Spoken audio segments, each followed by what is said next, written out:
Ya pasa un minuto de las 9 de la mañana y es un placer recibirlo aquí en los estudios, al ex dirigente sindical Richard Reed, con quien abordaremos diferentes temas. Él ya había anunciado hace un tiempo la creación de un nuevo sector político, un nuevo partido, y en ese rumbo está, y por eso queremos darle los buenos días. ¿Cómo le va, Reed? Bien, muchas gracias por la invitación. A usted por acompañarnos. Me gustaría, más allá de este anuncio que realizó ya a fines del año pasado de la creación de un nuevo espacio, quería consultarle cómo ve la realidad del país. Usted ha sido un votante frente amplista, integró en su momento algunos de los sectores. ¿Por qué decide crear un nuevo partido? ¿Es parte de lo que está analizándose del sistema al día de hoy? Desde hace un tiempo yo vengo muy preocupado con cómo se está parando el sistema político ante los hechos coyunturales. Provengo de una generación de debate frontal, de confrontación de ideas, de argumentar, de tratar de convencer, de una zona de respeto y de tolerancia, porque la pluralidad se sostiene con esos indicadores. Lo otro sería, bueno, tierra de nadie, una selva. Y los últimos tiempos yo he sido crítico con el accionar, primero del Frente, que es a quien yo he votado siempre. Segundo, algunos comportamientos en la clase política que realmente dan tristeza. El debate político se sustituyó con el agravio, con el descalificativo. Hay algunos senadores y senadoras que realmente es un escándalo, es un escándalo.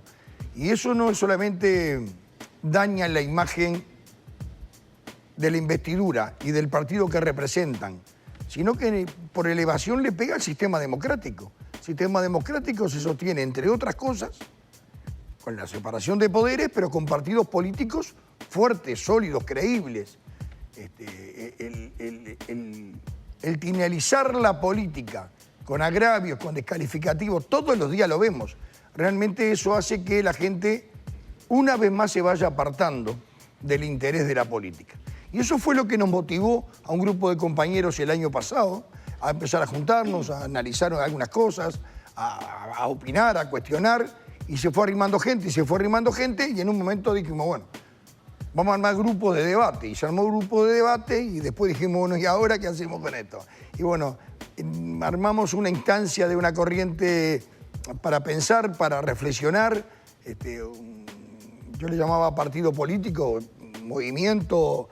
Es un espacio político de reflexión, que al comienzo era la mayoría gente votante del Frente, éramos la mayoría, pero se fue arrimando votantes de otros partidos. Hoy puedo decir que hay votantes blancos, votantes colorados, muchos votantes colorados y votantes de Cabildo. Y bueno, y estamos en esa situación de darle forma para que en un corto plazo formalmente se pida ante la Corte Electoral el número de lista, nombre, etcétera. Justamente eso le iba a preguntar, es un espacio político más bien orientado al debate, pero sí con aspiraciones a, por ejemplo, ¿qué? Presentarse ya a las próximas elecciones, sí. Aspirar a una banca. Sí, con algunas cuestiones. Yo un poco, junto con otros compañeros, tiramos para adelante de este emprendimiento, ¿verdad? Yo ya lo he dicho más de una vez. Mi vocación es tratar de armar este partido o este grupo político o esta corriente de opinión, darle contenido, visibilidad, generar temática para el debate. No está en mí postularme ni a diputado ni a senador, no es para mí, no me veo.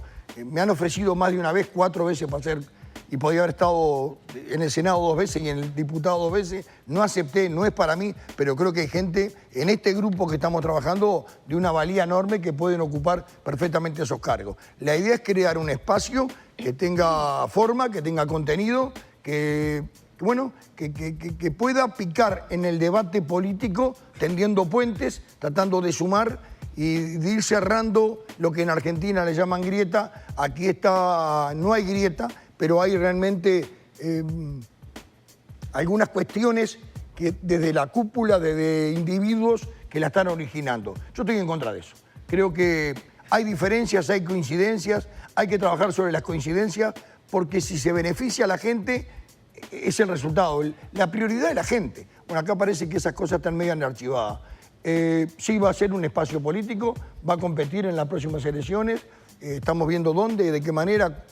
Pero bueno, ¿No son iría cosas a ver. ¿Iría con un candidato a la presidencia? Está todo por verse. Lo que hemos visto que nos han planteado, colegas de ustedes, ¿y van a ingresar al Frente Amplio? No, no vamos a ingresar al Frente Amplio. No está pensado pedir el ingreso al Frente Amplio. Pero sí buscar tal vez, por lo que he entendido, a ver, una suerte de estrategia política o electoral. Y pienso, por ejemplo, en el caso de Amado en las últimas elecciones, que integró esa... Fernando buscó una vuelta allí. Buscó una vuelta como en su momento el Frente Amplio hizo el encuentro de progresistas, Frente Amplio Nueva Mayoría, y así se incorporó en algunos espacios. ¿Eso podría ser una de las opciones? Yo lo redondeaba hace unos días con colegas de ustedes diciendo, a mí me pareció muy inteligente y muy estratégico, y que les resultó a Luis Lacalle Pou.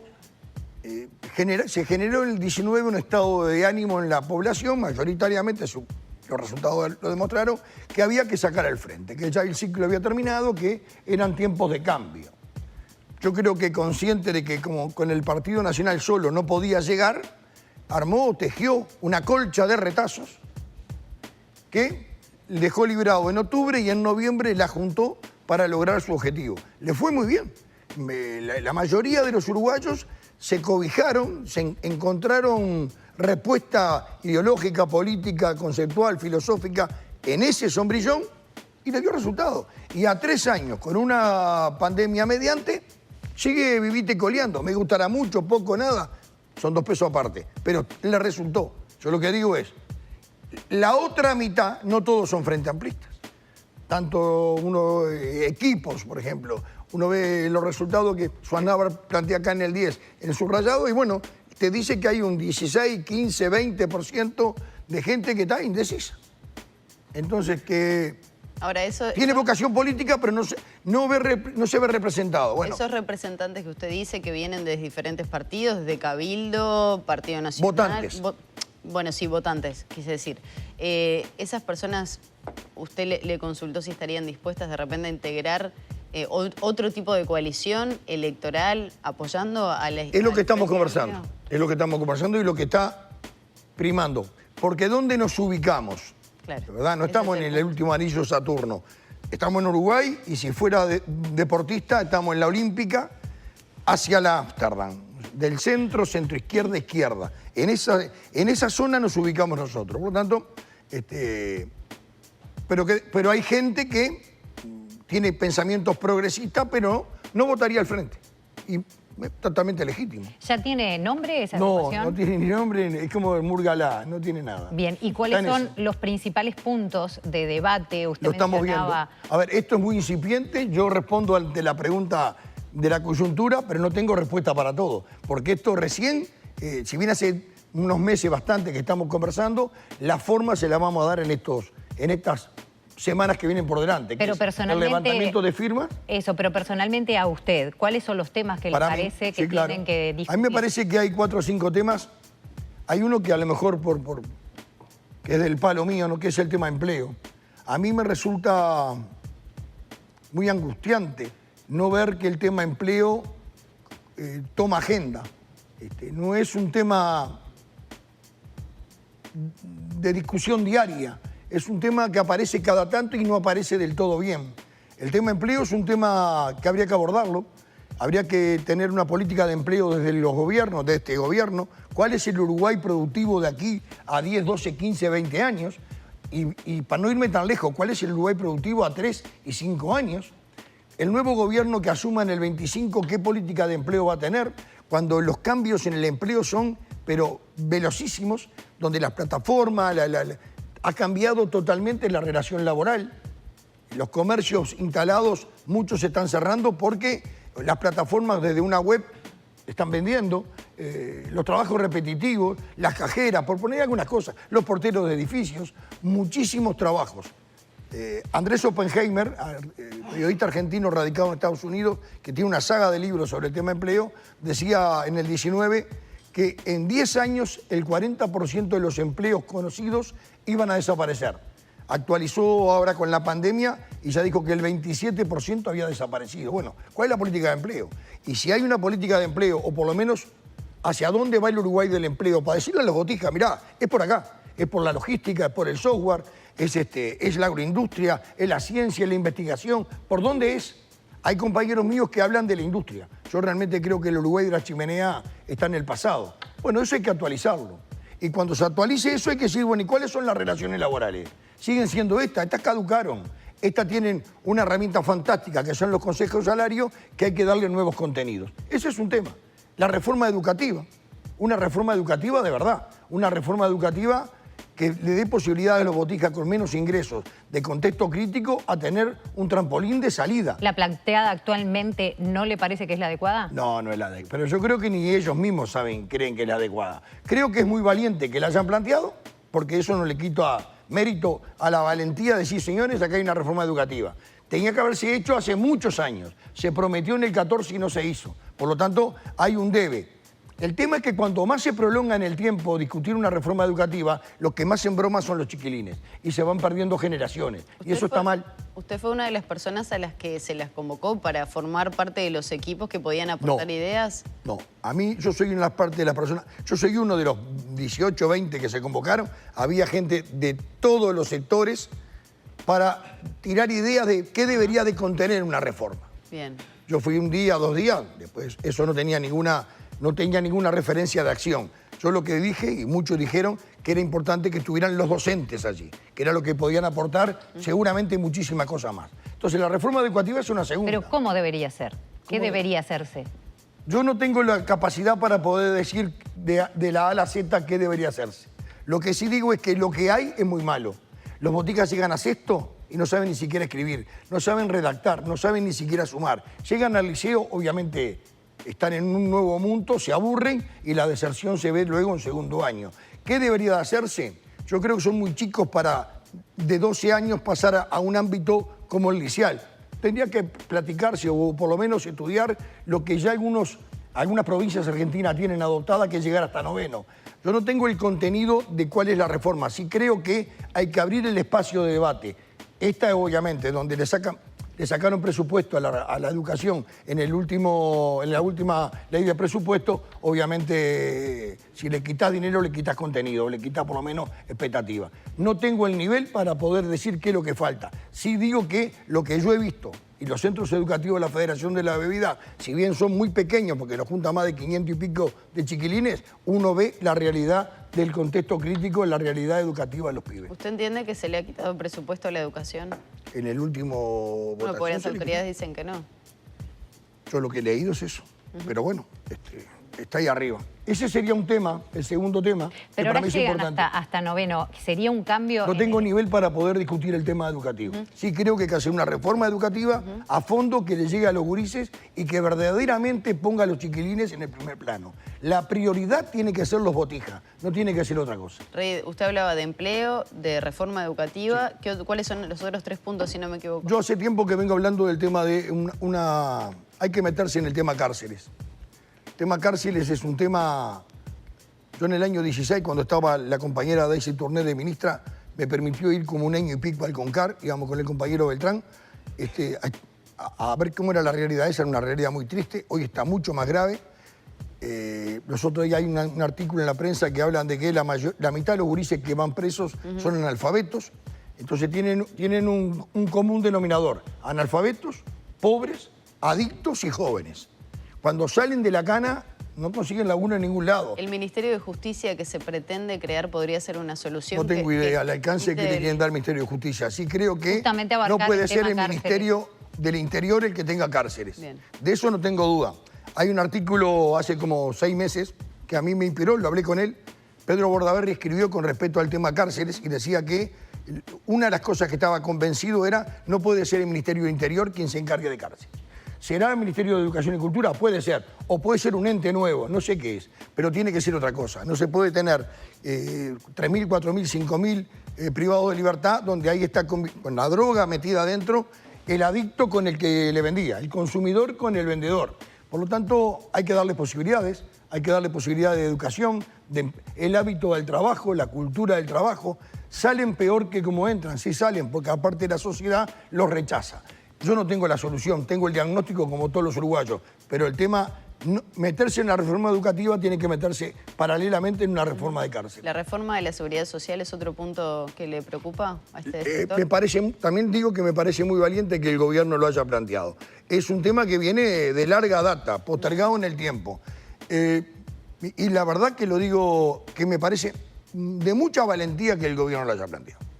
Debería haberse planteado antes, cuando había viento en la camiseta, viento favorable económico, mayorías parlamentarias, porque el problema de la seguridad social no arrancó el 1 de marzo del 20, viene de muchos años atrás. Por lo tanto, se dejó pasar. Yo creo que Echueca, Errenga, no soluciona el tema, vuelve a cargar los costos sobre los trabajadores, pero tienen que debatir, algo tienen que sacar. ¿Cuál es el camino para que deje de ser Chueca o Renga? Lo que pasa es que uno cuando habla del BPS habla de las jubilaciones y el BPS es mucho más que las jubilaciones. Hay otras prestaciones, ¿cómo se solventan? La prestación, por ejemplo, la maternidad, el seguro de desempleo, el seguro de salud, ¿verdad? Prestaciones, hasta los lentes para los chiquilines o el pago de asistencia para... Hay muchísimas prestaciones que tiene el BPS. Circunscribir solamente el tema a la parte jubilatoria es descuidar de que hay un montón de gastos, de costos, de inversión del BPS en la sociedad que hay que solventarlo. Es cierto que la ecuación activo-pasivo se va desequilibrando, pero bueno, no pueden ser los trabajadores activos. Yo creo que hay que inyectar plata, obviamente que sí, además de generar un equilibrio. No puede haber privilegios en los uruguayos, donde había cajas de jubilaciones que se jubilan con 40 años, ¿verdad? La caja militar, para ser concreto.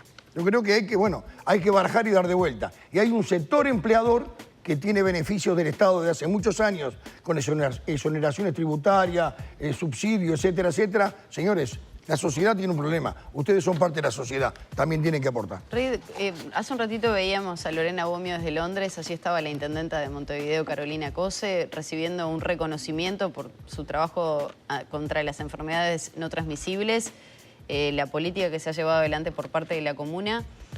Y también hay otro tema polémico que tiene que ver con este festival que se va a realizar el próximo domingo. ¿Cómo ve esa situación de críticas, de espectáculos que se hacen de alguna manera a precios populares con artistas internacionales? ¿Le corresponde a la política realizar eso? ¿Lo critica? ¿Entiende que debería invertirse en otro tipo de circunstancias que está atravesando Montevideo? Mi opinión es una opinión como ciudadano común y corriente, ¿no? Primero, me causa hasta vergüenza ver cómo hoy el oficialismo critica a la Intendencia de Montevideo por los gastos que ha hecho en este mega espectáculo. Pero por otro lado, mira para un costado con los gastos que genera Melo desde hace no sé cuánto, con el carnaval de Melo, donde el gasto es terrible, tremendo, enorme. Y si hacemos una proporción, los gastos habitantes de cada departamento, lo de Melo es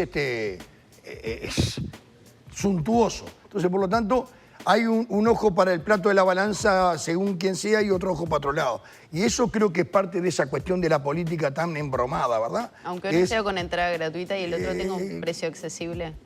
No importa qué, yo no entro con los detalles, entro que se le critica a uno pero no se hace la vista gorda para el otro lado. Eso es la constante en la política, ¿verdad? Es quien lo hace, es tremendo. Después está... Si realmente no hay otras prioridades, después está lo otro, que es una opinión de ciudadanos. No hay otras prioridades, no habría que ayudarle a las madres solteras, ¿verdad?, que tienen problemas y serios problemas en muchos lados de contexto crítico. No habría que buscar saneamiento, no habría que buscar que las próximas lluvias en Casaballe no se inunde, ¿verdad? Entonces, pero bueno, ahí entramos en una suerte de opinar de muchas cosas. Más filosófico. Con respecto a las prioridades, y ya en sí la parte política. Pero la otra parte me parece una vergüenza que se le critique a la Intendencia de Montevideo lo que se aplaude en la Intendencia de Melo. Reid, muy amable por acompañarnos. Seguramente más adelante ya tendremos novedades respecto a este nuevo sector o espacio político que va a encabezar, me imagino. Muchísimas gracias. Muchas gracias a usted por la invitación. Nos acompaña.